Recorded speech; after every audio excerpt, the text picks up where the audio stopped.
The night I drove to Maplewood, I thought I was escaping the chaos. My job was falling apart, my chest felt tight for weeks, and my husband Ethan barely looked at me anymore. His kisses had turned into polite taps, his goodnights into distant nods. So I did what I used to do back when life was kinder. I went to the one place that always felt like home. Lucas Grant's house. The place where Madeline Pierce, my best friend, used to drag me every Friday night for wine, terrible rom-coms, and the kind of laughter that stitched broken pieces together. I just wanted peace. Just one night where I wasn't invisible. But when I pulled up to the porch and saw the lights glowing warmly through the windows, something inside me twisted, like a warning I didn't recognize. Still, I stepped closer. The autumn air pushed leaves across the path, brushing my ankles as if trying to stop me. And then, I heard it. A laugh. Not just any laugh. His laugh. Ethan's. My breath hitched as I leaned toward the window. What I saw didn't just break me. It hollowed me out. There, at the dinner table lit by soft golden lamps, sat Ethan and Madeline, facing each other like a couple in a movie. A candle flickered between them. 2 wine glasses tapped. His smile, the one he stopped giving me months ago, was glowing on his face, directed at her. Madeline lifted her hand across the table, brushing Ethan's fingers. He didn't pull away. For a second, the world around me muted, the crickets, the traffic, even my heartbeat. It was like grief reached inside my chest and gripped everything with icy hands. I came here looking for comfort. Instead, I found the 2 people I trusted most, sharing a private happiness they never shared with me. I should have turned around. I should have walked away. But what I heard next froze me in place. "Just wait a little longer," Ethan said. "She still doesn't suspect a thing." For a long second, I couldn't move. My fingers dug into the wooden window frame, and my heartbeat slammed so loudly in my ears it drowned out everything else. Inside, Ethan lifted his wine glass, swirling it the way he used to when he wanted to impress clients. Madeline leaned forward, smiling in that soft, knowing way she once reserved only for me, when she swore she'd always have my back. The betrayal tasted metallic in my mouth. I tried stepping backward, but the porch creaked under my shoe. The sound cracked the moment open. Madeline's head snapped toward the window. Ethan turned, eyes narrowing, his relaxed expression collapsing into something sharp and alert. Our gazes collided. For the first time in months, Ethan looked directly at me, only this time, it wasn't with love. It was with fear. "Grace?" Madeline whispered, rising from her seat like a guilty child caught stealing. I forced myself to breathe, but my voice trembled. "How long?" Neither of them answered. The silence between us froze the night air solid. Ethan stood, straightening his shirt as if fixing fabric could fix the moment. "Grace, this isn't what it looks like." A hollow laugh escaped me. "Then tell me, what does it look like? Because from here, it looks like my husband and my best friend planned a romantic evening in the house I used to find peace in." Madeline stepped toward the door, panic flooding her eyes. "Please, Grace, just let us explain. It's complicated." "Complicated?" I repeated, swallowing hard. "You held me last month while I cried about Ethan growing distant, all while sleeping with him behind my back?" Her face crumpled. But Ethan, he didn't break. He didn't apologize. He didn't even look ashamed. Instead, he sighed, almost annoyed. "Grace, don't make this worse than it is. You were distracted. Work, stress, everything. I needed something different." Something inside me snapped so quietly I almost didn't notice. A soft, irreversible break. "I came here tonight," I whispered, "because I felt alone. And the 2 people I trusted most were sitting here building a life behind my back." My breath shook. The porch light flickered. The truth settled like ash. That was the moment I realized. This wasn't the end of something. It was the beginning of a war I never asked for, but one I would finish. I don't remember walking off the porch. One second I was staring into Ethan's cold, deliberate eyes, and the next I was stumbling down the steps, the night spinning around me like a broken carousel. My breath turned shallow, sharp, almost metallic. The air tasted like betrayal. "Grace, wait!" Madeline's voice cracked behind me. I didn't turn around. The gravel shifted under my shoes as I reached the edge of the driveway. My hands trembled, my vision blurred. I pressed my palm to my chest, trying to steady the ache spreading like wildfire. Footsteps followed, too heavy to be Madeline's. Ethan. "Don't walk away like this," he said, the slightest impatience cutting through his calm facade. "We need to talk." I spun around. For the first time in our marriage, I saw him the way strangers might. A handsome man with sharp edges and eyes that only softened when they wanted something.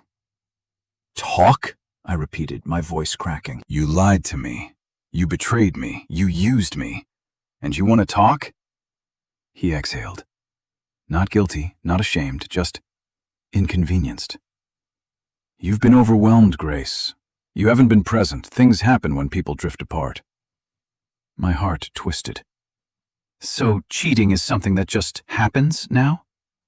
His jaw tightened, but he didn't deny it. That was the moment I realized Ethan would never give me closure. He didn't think he owed me any.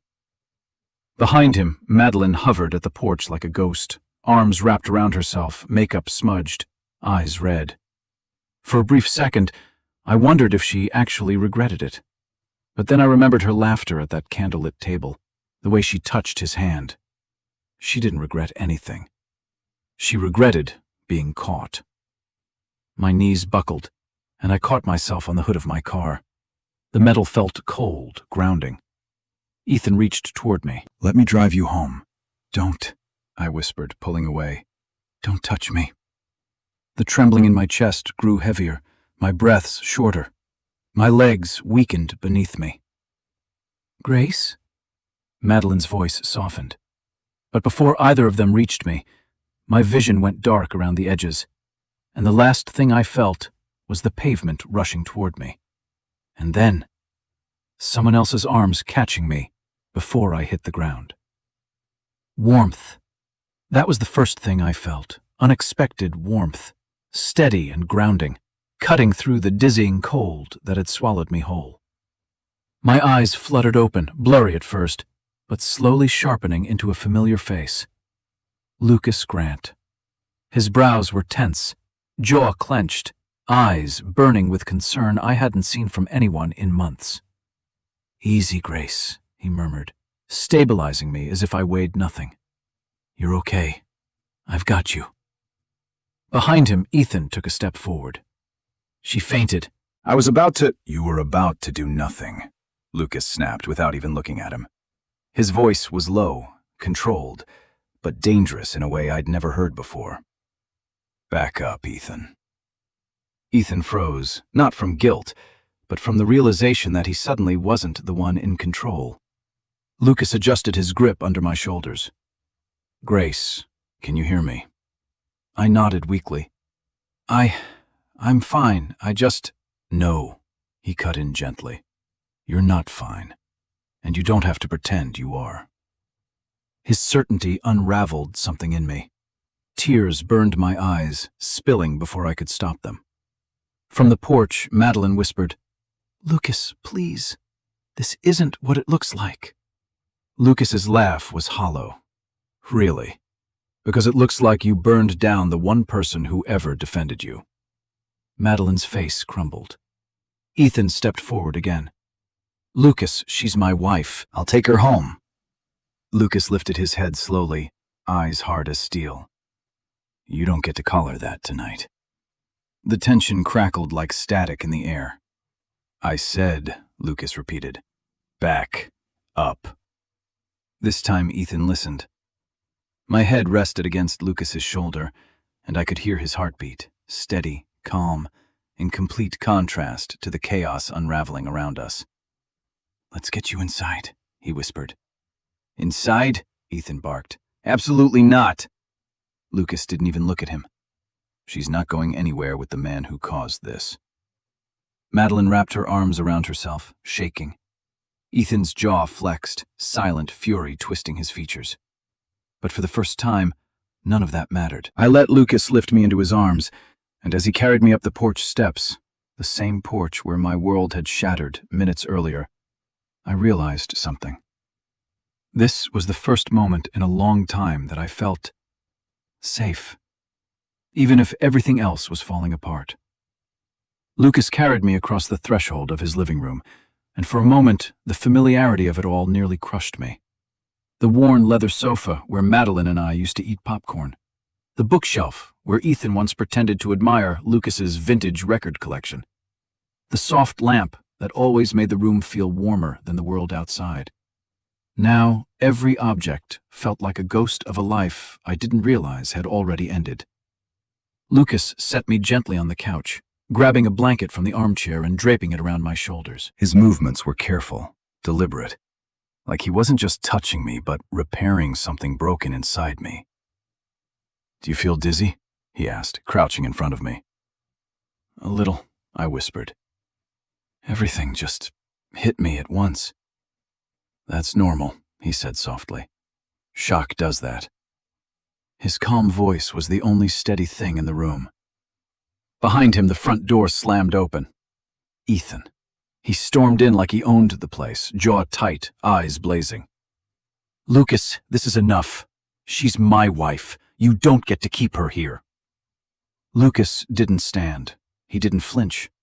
He simply turned his head and looked at Ethan with a quiet, dangerous patience. "Grace isn't a piece of furniture you can claim," he said. "And she's not going anywhere with you tonight." Ethan scoffed. "You think you know what's best for her?" "No," Lucas replied. "But I know what's hurting her, and it's standing right in this doorway." The silence that followed was sharp enough to cut through bone. Madeline appeared behind Ethan, wringing her hands, mascara streaking down her face. Her voice trembled. "Grace, please, if you'd just let us explain." A bitter laugh escaped my throat before I could stop it. "Explain what?" I asked. "How you managed to betray me so gracefully? How you sat at that table smiling like everything was perfect?" Madeline flinched, but Lucas's gaze stayed fixed on Ethan, unblinking. "You two need to leave. Now." Ethan's chest rose and fell, anger simmering beneath his calm exterior. But something in Lucas's tone, steady, resolute, immovable, made him hesitate. He clenched his jaw. "This isn't over." "No," Lucas said quietly. "It's not." Only after the door slammed behind them did the room finally feel breathable again. And that was when the first sob finally escaped my lips. Not violent, not loud, just heartbreak in its purest form. The moment the door slammed behind Ethan and Madeline, something inside me finally cracked. Not the sharp, shattering kind of break, no. This one was slow, painful, like a fault line deep under the earth finally giving way after holding too much for too long. I covered my face with both hands, and the sob that escaped me felt foreign, like it belonged to someone else, someone weaker, someone lost. Lucas didn't rush toward me. He didn't drown me in questions. He simply sat beside me on the couch, close enough that I could feel his presence, but far enough that I didn't feel cornered. When I finally lowered my hands, his eyes were waiting for me, steady, patient, storm blue and warm in a way I didn't recognize at first. "Let it come," he said softly. "Don't hold any of it in." I didn't want to cry. I didn't want to be this version of myself, broken, humiliated, abandoned. But the tears came anyway, sliding down my cheeks in quiet streams. "I trusted them," I whispered. "I trusted them with everything. And they used me. Both of them."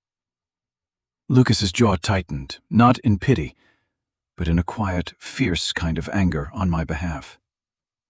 "Grace, what they did says everything about them. Not you. I shook my head. I should have seen it.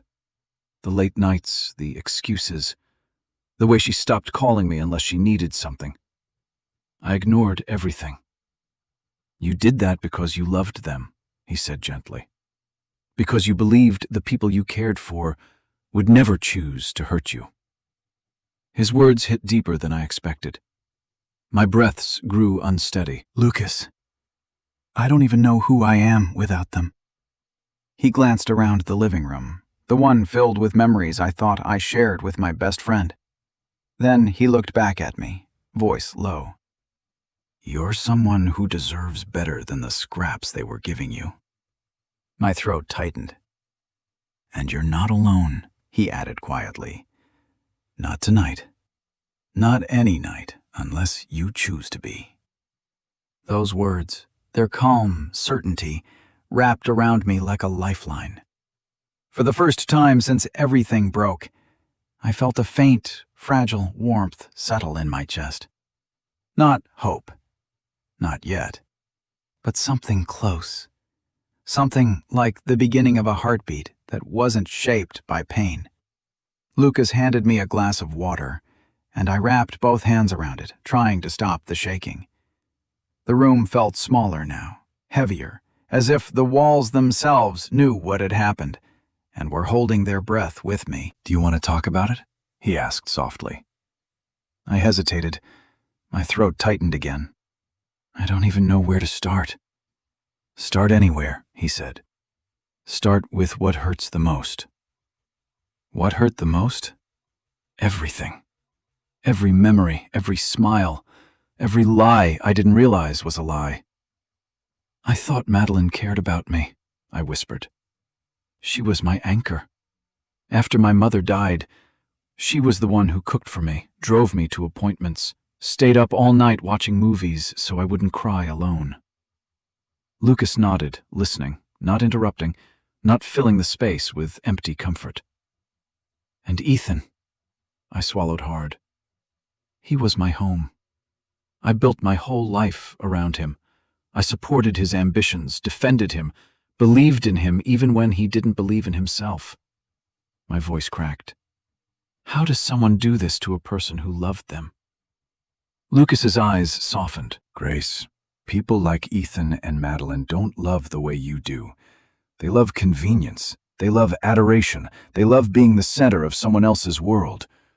But real love, your kind of love, requires honesty, responsibility, sacrifice. They don't have that in them. His words were a balm and a blade at the same time. I feel stupid, I whispered. You're not stupid, Lucas said firmly. You're trusting. And trust is never a flaw. I looked down at the water in my hands, noticing how the surface trembled with each uneven breath. Lucas hesitated for a moment, then asked quietly, Grace, has Ethan been different with money lately? With what he tells you, what he doesn't tell you? The question pierced me unexpectedly. Why would you ask that?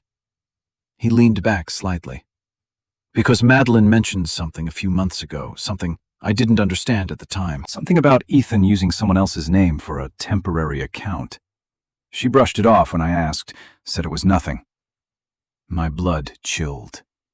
A name, an account, a lie bigger than betrayal. Grace, Lucas said, carefully watching my expression. Is there anything Ethan could be hiding that you don't know about? My fingers tightened around the glass. For the first time, I realized the affair might not be the worst part. Not even close. The living room felt colder after Lucas's question. So cold it felt like someone had cracked open a window. I pulled the blanket tighter around my shoulders, but the chill wasn't from the air. It was from recognition, from memory, from every small moment that suddenly made too much sense. Ethan has been different, I admitted slowly. He hides his phone now, deletes messages, changes passwords without telling me. My voice dropped. And he asked me to sign something a few months ago. He said it was for a routine investment. Lucas's expression shifted, barely, but enough. Did you read it? I skimmed it, I said, shame creeping into my chest. I trusted him. He exhaled softly. Not disappointed in me, disappointed in Ethan. Grace, he said carefully. Madeline mentioned that account in passing, like it was a private joke. She said Ethan called it his insurance plan. And when I asked who the account belonged to, she laughed and said, "Oh, someone who won't question anything." My stomach twisted. The room tilted. Insurance plan. Someone who won't question anything.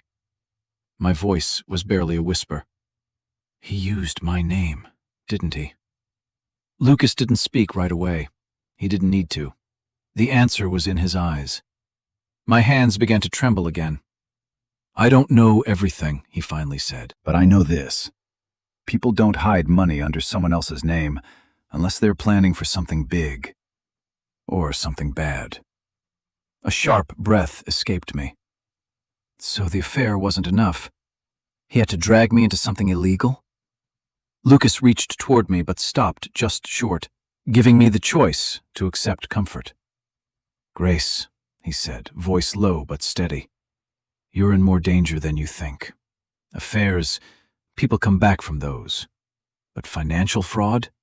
That destroys people, especially the ones who didn't know they were being used." I pressed my fingertips to my temples. My thoughts were spinning.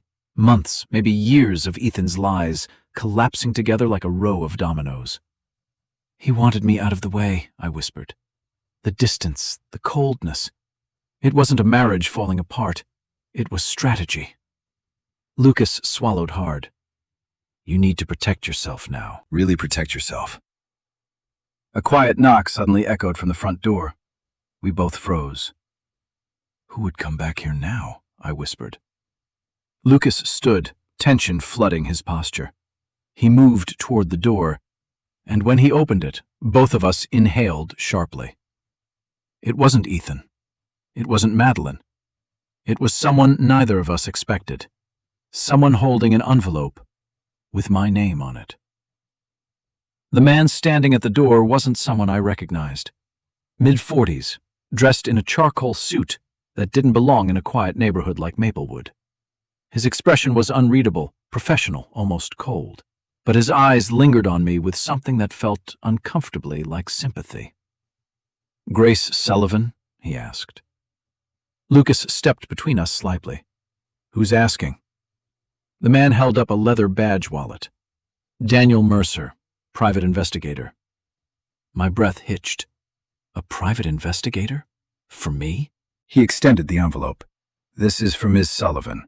It concerns activity connected to Ethan Sullivan. I was hired months ago, but, well, things have developed faster than we expected." Faster than we expected? My stomach tightened. Lucas accepted the envelope for me, his posture protective. "Who hired you?" Mercer paused. "Your husband's business partner." I blinked. "Ethan didn't have a partner. He works alone." Mercer shook his head slowly. "Not anymore. And the partner discovered financial discrepancies tied directly to your name. He wanted to warn you before things escalated." The room spun again, not with grief this time, but fear. "I'm not involved in anything illegal," I said quickly, voice cracking. "I didn't sign anything that—" Mercer lifted a hand. "Miss Sullivan, I know you didn't. That's why I'm here." My throat tightened. "What's inside the envelope?" His expression softened just a fraction. "Enough to prove you're being set up, and enough to destroy Ethan if it gets out." My pulse thudded in my ears. Lucas guided me back to the couch before my legs gave out. I opened the envelope with shaking fingers.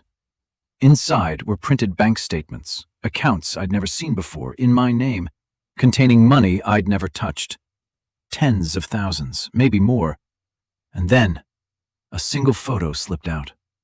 A photo of Ethan and Madeline entering a downtown office building, Ethan holding a folder I instantly recognized. The one he'd asked me to sign for tax purposes.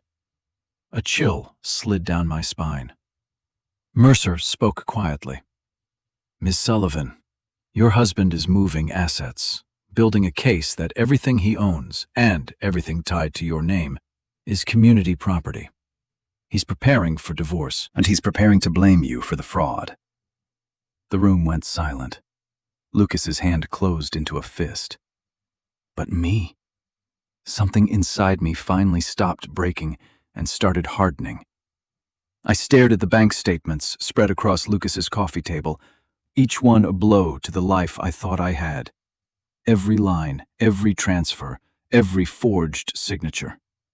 My name sat at the top of each document like a brand, one Ethan had stamped on me without hesitation.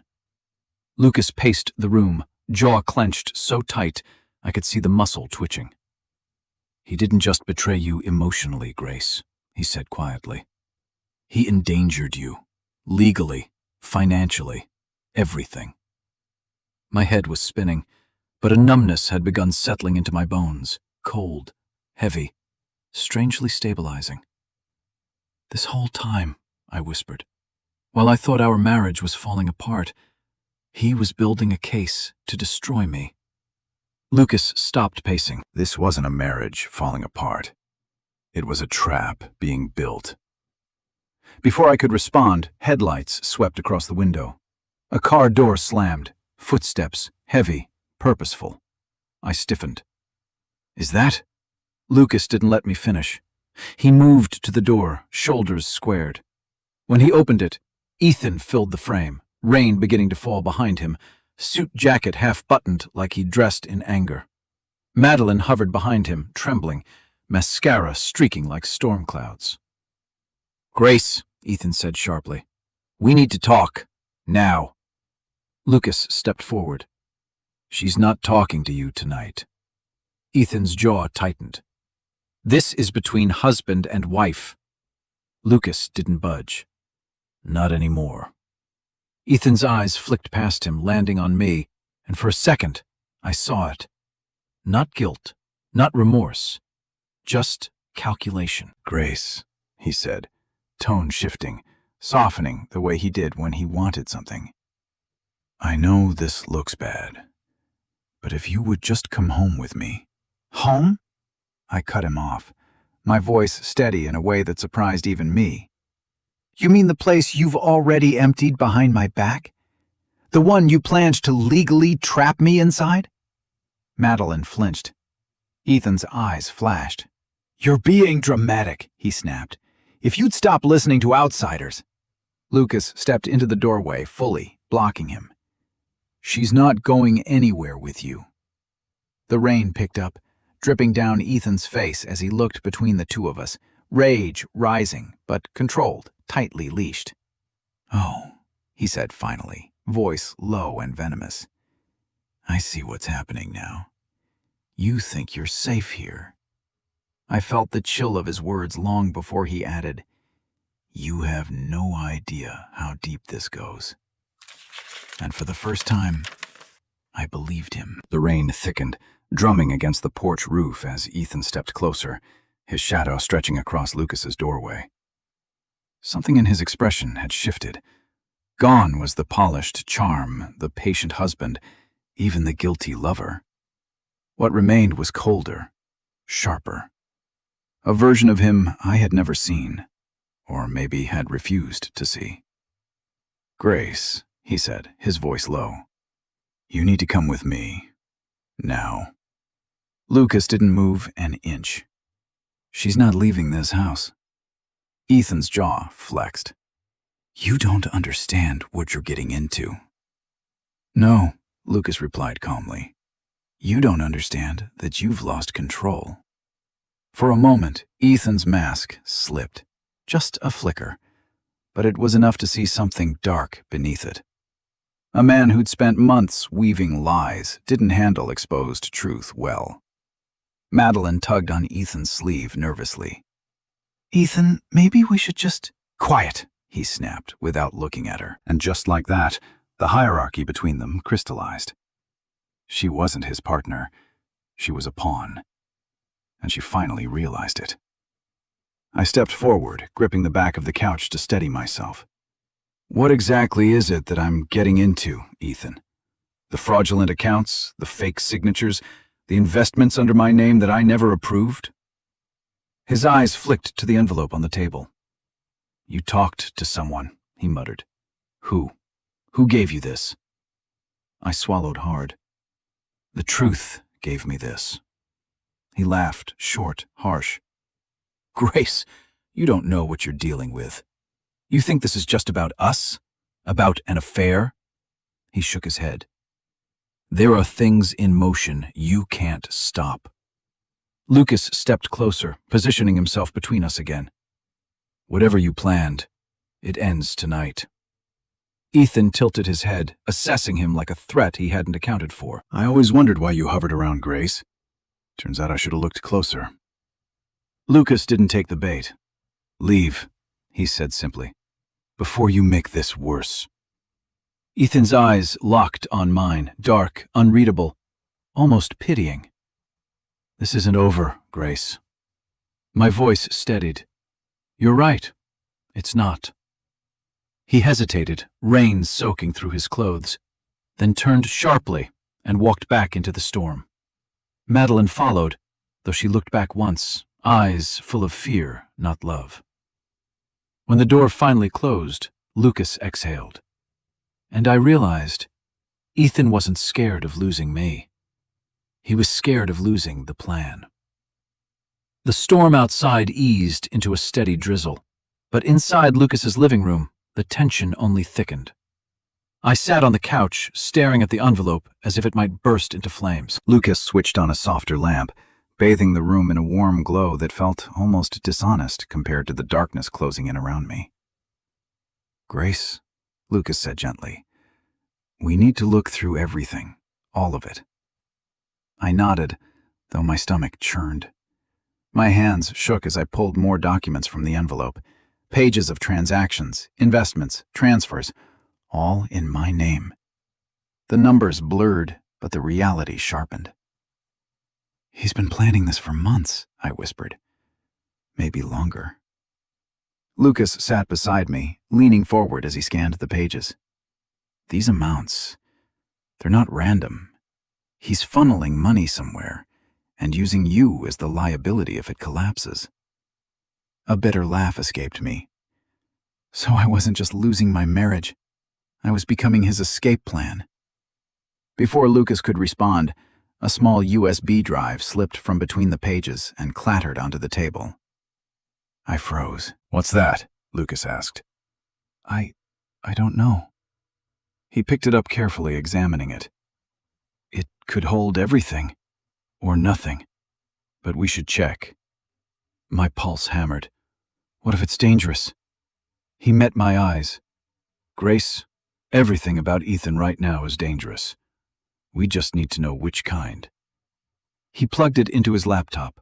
A single folder appeared. E. Sullivan Personal, plus backup. Lucas clicked it open.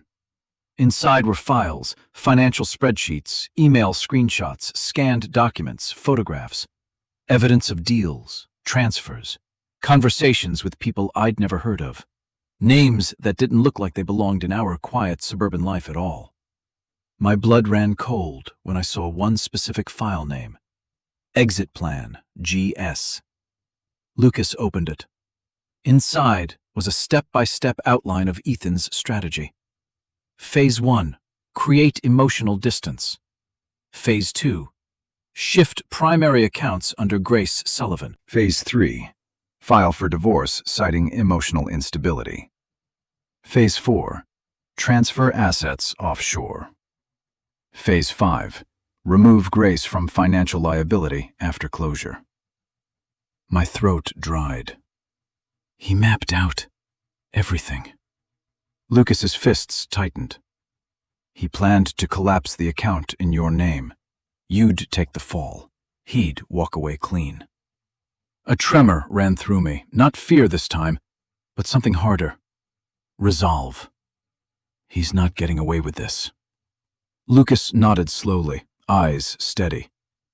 Then we fight back. And we start tonight. The room felt electrically charged, as if the air itself sensed the shift inside me. I wasn't the woman who had walked up to Lucas's porch earlier that night, broken, trembling, begging the universe for answers. Something in me had hardened, stabilized, awakened. "We can't go to the police yet," Lucas said, scanning the files again. "Ethan's too careful." He'll say you accessed his personal backups illegally, or that you're unstable and acting out. That's exactly what he planned, I muttered, my jaw tightening.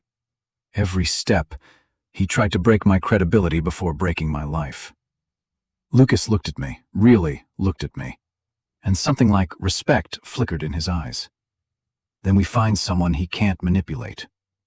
I frowned. "Who?" "A lawyer who specializes in financial crimes," he said. "And not just any lawyer, someone who's seen men like Ethan before. Someone who won't blink." The idea both terrified and steadied me. "We need more than a lawyer," I whispered. "We need evidence that proves he intended to frame me. Something he can't talk his way out of." Lucas nodded slowly. "That means we need access to his other devices, his office, maybe even his safe." The word safe punched the air from my lungs. Ethan had a safe, a hidden one I wasn't supposed to know existed. "He keeps documents in the safe," I said. "Contracts, copies of investments, things he said were too sensitive for our shared files." Lucas's brows lifted. "Grace, if we get into that safe, we'll know everything," I finished. But fear gripped me again. "He'll notice if we try." Lucas shook his head. "Not if we're smart about it. Ethan thinks he's ahead of you. He won't suspect you're already 3 steps behind him." I swallowed. "We?" He gave a small, firm nod. "You're not doing this alone, not anymore." A knock of thunder rolled outside, vibrating the windows. It sounded like the universe agreeing. I stood, legs still shaky but steadier than before. "Then we start tonight, before he moves anything else, before he destroys me on paper, the way he already tried to in person." Lucas grabbed his jacket. "You lead the way." "You know where he hides the truth." My heart pounded, not with fear, but with clarity. For the first time, I wasn't running from Ethan. I was hunting him. The drive to my house felt unreal, like I was floating outside my own life, watching a version of myself make decisions I never imagined facing. The streetlights flickered across the windshield, and each passing glow tightened the knot in my stomach. Lucas parked a block away, just in case Ethan was watching. The night was eerily quiet, the rain now reduced to a mist that clung to our hair and clothes. "Are you sure you're ready?" Lucas asked, his voice low but steady. I swallowed hard. "I have to be. This is the only way." We approached the house, the one Ethan and I once picked out together, dreaming of futures that now felt like lies carved into brick. The porch light was still on, the same soft glow I used to love. Now it felt sinister, like an eye watching us. Lucas glanced around. "Where's the safe?" "In the office, behind the framed landscape painting he claims his aunt gave him. He lied about that, too." A ghost of a smile crossed Lucas's face. "Of course he did." Inside, the house smelled the same, cedarwood candles and Ethan's cologne. But it felt foreign, colder than Lucas's home ever did. My steps echoed, as if even the floorboards knew I didn't belong here anymore. We reached the office. My pulse hammered. That painting stared back at me like it knew exactly what was about to happen. Lucas carefully lifted it. Behind it, just as I remembered, was the safe embedded into the wall. "Combination?" he whispered. My throat tightened. "I don't know it. Ethan always said it was for work files only." Lucas crouched, examining the keypad. "I can try to crack it, but it'll take time." Time, the one thing Ethan had taken from me over and over again. I paced, heart racing. "What if he comes back?" "He won't," Lucas said firmly. "Not tonight." But before I could answer, a soft sound echoed down the hallway. A click, then another. Footsteps, slow, measured. Lucas's head snapped up, eyes sharp. "Grace," he murmured. Someone else is in the house. My breath froze.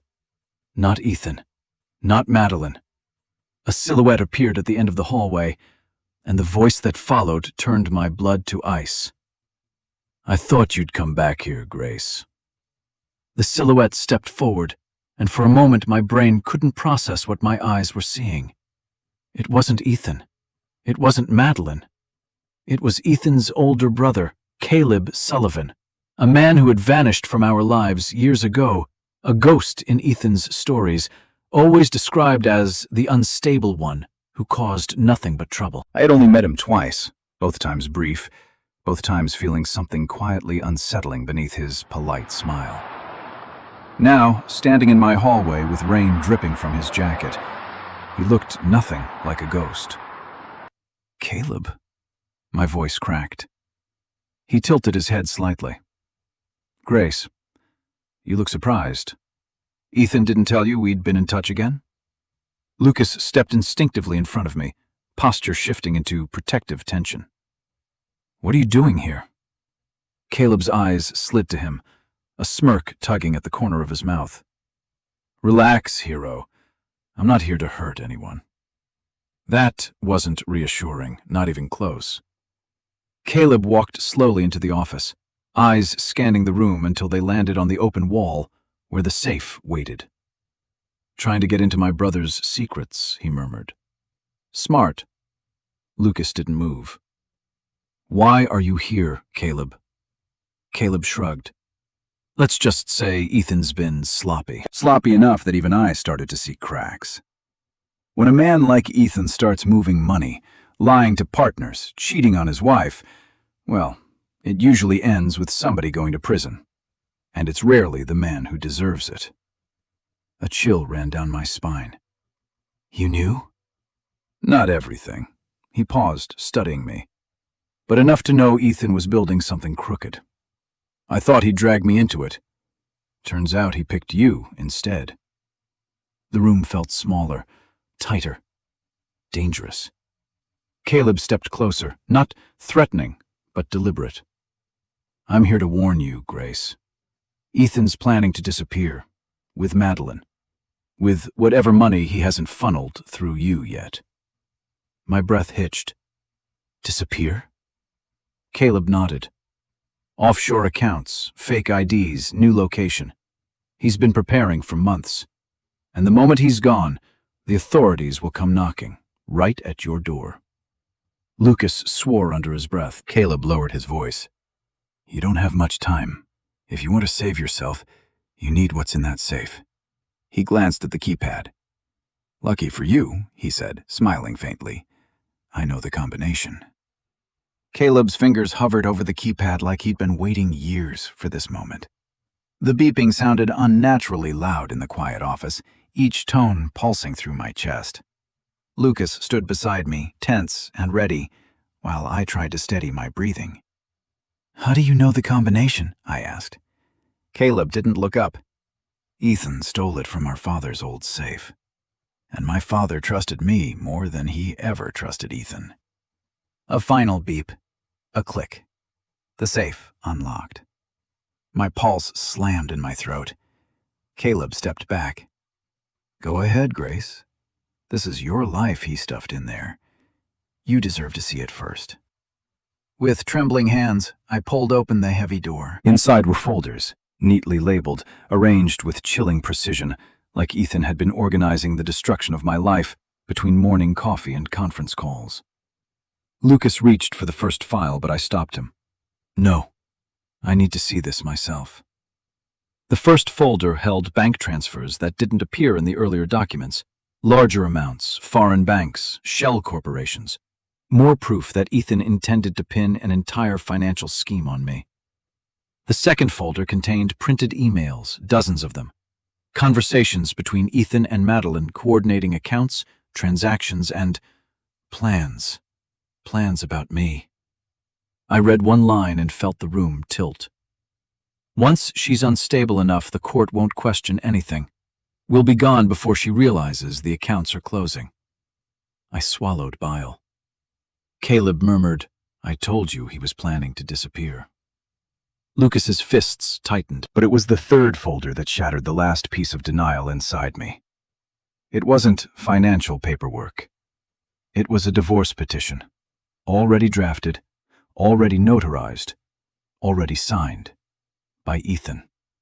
Filed for emotional instability and financial recklessness, with my signature forged at the bottom. A tremor ran through my entire body. He was going to make me look mentally unfit, then leave me with the blame. Lucas knelt in front of me, eyes fierce. This is enough to bring him down, Grace. This is ironclad. He can't talk his way out of this. Caleb nodded. But you need more than evidence. You need timing. And allies. I looked at them, one man who had broken my heart tonight by showing me the truth, and another who had caught me before I fell. What do we do now? I whispered. Lucas stood, voice steady. Now, he said, we build your case before Ethan builds the rest of his. The safe's contents lay scattered across Ethan's pristine office. Papers, forged signatures, offshore transfers, and the divorce petition he never intended for me to see. I stared at it all, my heartbeat steadying into something sharper, stronger. Not panic, not grief. Purpose. We take copies of everything, Lucas said, pulling his phone out to scan documents. Multiple backups, cloud storage, hard drives. Ethan can't erase what we know.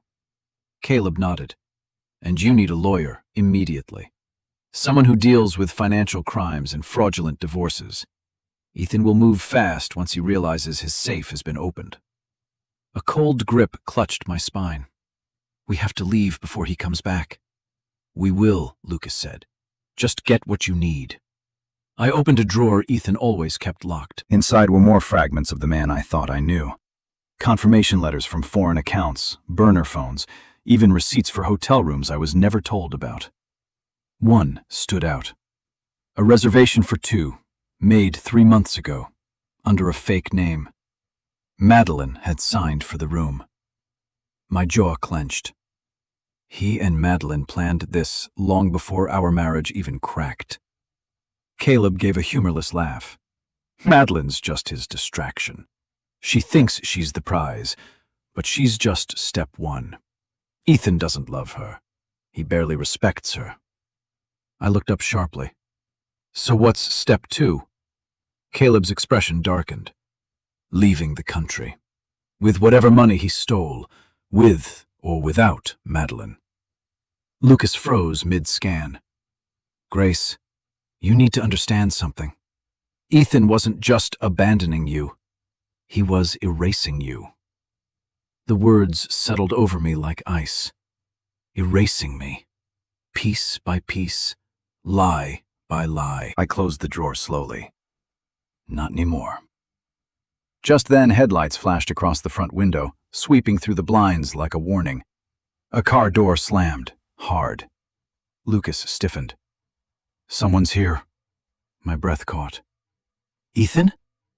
No, Caleb said, peering out the window. It's not his car.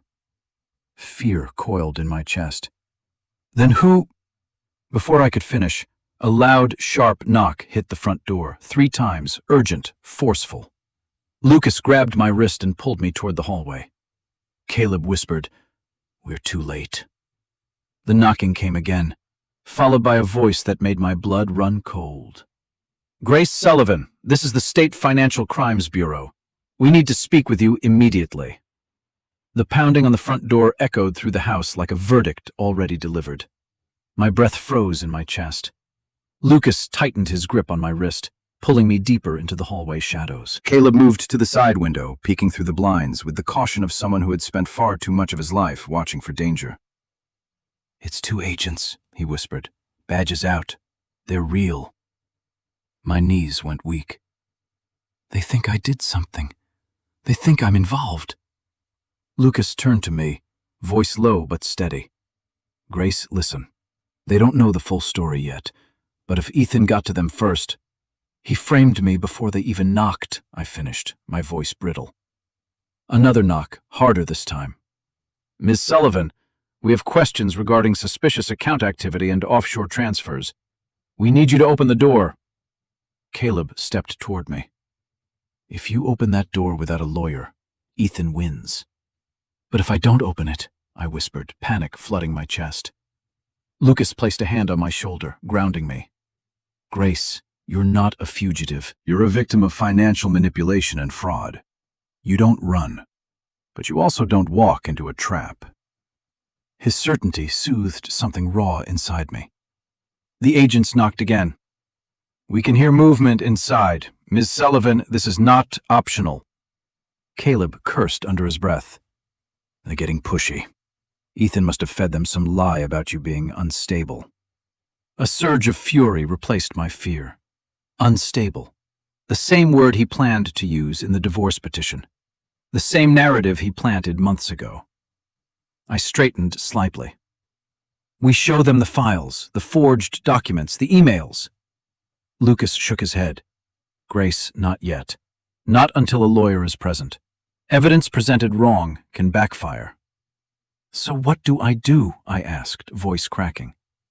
"Buy time," Caleb said. "Tell them you'll cooperate but won't speak without counsel." "That's your right." I swallowed hard and stepped toward the door, each footstep heavier than the last. Lucas stayed right behind me. Caleb hovered near the hallway, ready to intervene if needed. I opened the door just a few inches. 2 agents stood there, stern, unreadable. "Ms. Sullivan," the taller one said, "we need you to come with us for questioning." My fingers tightened on the doorknob. "I'm willing to cooperate," I said, voice steady despite my shaking hands. "But I will not answer a single question without my attorney present." The agents exchanged a look. Then the taller one said, "Your husband already warned us you'd say that." For a heartbeat, everything inside me went silent. The rain, my pulse, even Lucas's breath behind me. All I heard was the agent's voice. "Your husband already warned us you'd say that." Ethan's manipulation reached farther than I ever imagined. He wasn't just framing me. He had crafted an entire narrative in advance, planting seeds of doubt with law enforcement before I even knew there was a storm coming. The agent shifted, hand near his belt, not threatening but authoritative.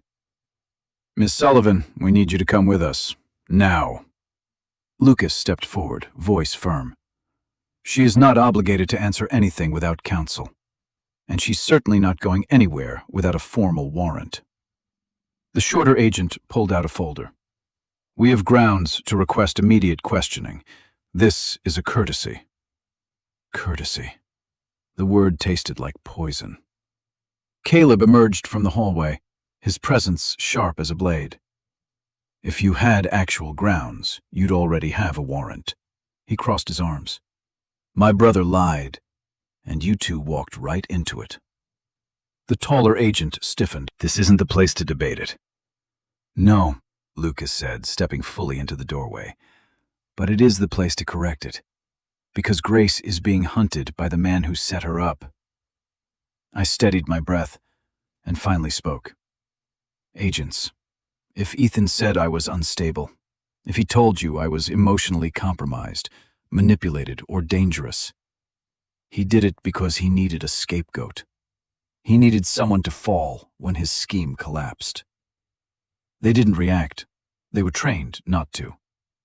But something flickered in the smaller agent's eyes, a tiny shift. Doubt. I pressed gently. Ask yourself, what kind of husband contacts federal agents in advance to prepare them against his wife? What kind of innocent man tries to control the narrative before she even learns the truth? The taller agent hesitated. Lucas seized the moment. "We will comply," he said, "but only through legal channels." "Grace is not stepping outside this house without her attorney." Silence. 1 second. 2. Finally, the taller agent exhaled. "We'll return with formal paperwork." And just like that, they stepped back into the rain. When the door shut, my legs gave out, and Lucas caught me. Caleb looked at me with something that almost resembled pride. "You handled that better than Ethan expected." but inside, a storm churned. If the Bureau was already involved, Ethan was running out of time. But so was I. The morning of the hearing arrived with a strange calm, the kind that settles over a battlefield right before the first charge. My lawyer, a sharp, unshakable woman named Evelyn Crow, walked beside me into the State Financial Crimes Bureau. Lucas and Caleb followed close behind, silent pillars of support. Ethan was already there. He looked polished, confident, dressed in a perfectly tailored suit, as if he expected applause instead of indictment. Madeline stood beside him, pale and trembling, mascara smudged like the night everything fell apart. When he saw me, Ethan's lips curled into a familiar, condescending smile. "Grace," he said softly, "we can still fix—" "Sit down," Evelyn cut in, stepping between us. "The show is over." We entered the hearing room. 2 agents sat across the table, the same ones from the night before. This time, their expressions were sharper, less certain, less controlled. Evelyn placed 3 thick binders on the table. "This," she said, "is proof my client was targeted, manipulated, and betrayed by her husband. These are forged signatures, shell companies, offshore transfers, fraudulent investments." And finally, she paused, letting the weight settle. "A divorce petition, prepared months before any supposed instability." She slid the petition forward. The room went silent. Ethan's face drained of color. The smaller agent cleared his throat. "Mr. Sullivan, is this your signature?" Ethan hesitated. Too long, far too long. Then the taller agent spoke. "We also reviewed the files on the USB, including the exit plan. You intended to disappear, using your wife's financial liability as cover." Madeline broke instantly. "It wasn't my idea," she sobbed. "Ethan said he'd take care of me. He said Grace would be fine. He said—" "Be quiet," Ethan hissed. But it was too late. The truth spilled like gasoline across the room. The agents stood. "Ethan Sullivan, you are under investigation for financial fraud, identity falsification, and premeditated liability diversion. You will remain for questioning." Ethan lunged toward me, rage twisting his face. "You ruined everything." But for the first time, I wasn't afraid. I stood taller. "No," I said quietly. "You ruined yourself." Lucas stepped between us as agents restrained him. Caleb shook his head, almost pitying. Madeline collapsed into her chair. When Ethan was escorted out, the room exhaled. Evelyn smiled softly at me. "You're free now, Grace." And for the first time in years, I felt it. Truly felt it.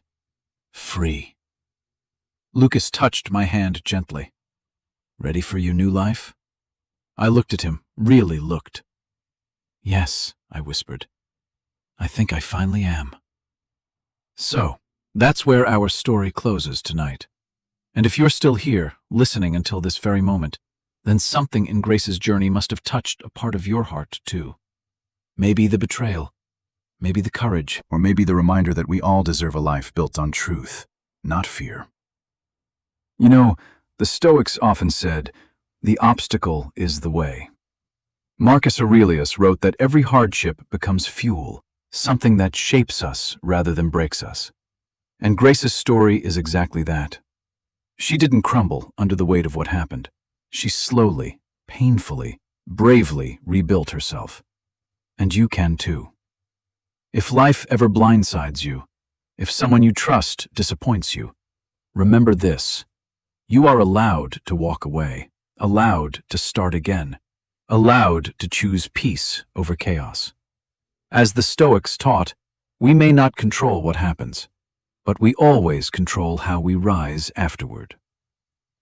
Thank you for staying here with us, my wonderful friends. If this story made you feel something, anything, please like the video, share it with someone who needs strength tonight, and subscribe so you won't miss the next story we walk through together. We're healing, step by step, and I'm honored you're here. This story is a work of fiction created for emotional storytelling and entertainment. All characters, names, events, and situations are entirely imaginary and are not based on real individuals or real legal cases. Any resemblance to actual people or events is purely coincidental. The purpose of this narrative is to explore themes of resilience, self-worth, and personal growth through dramatic, cinematic storytelling. It is not meant to provide legal advice, psychological diagnosis, or factual claims about real-world investigations. Viewer discretion is encouraged, and audiences are invited to interpret the message in a way that supports healing and reflection. Thank you for supporting responsible content creation. Please continue to like, share, and subscribe to help us bring meaningful stories to more viewers.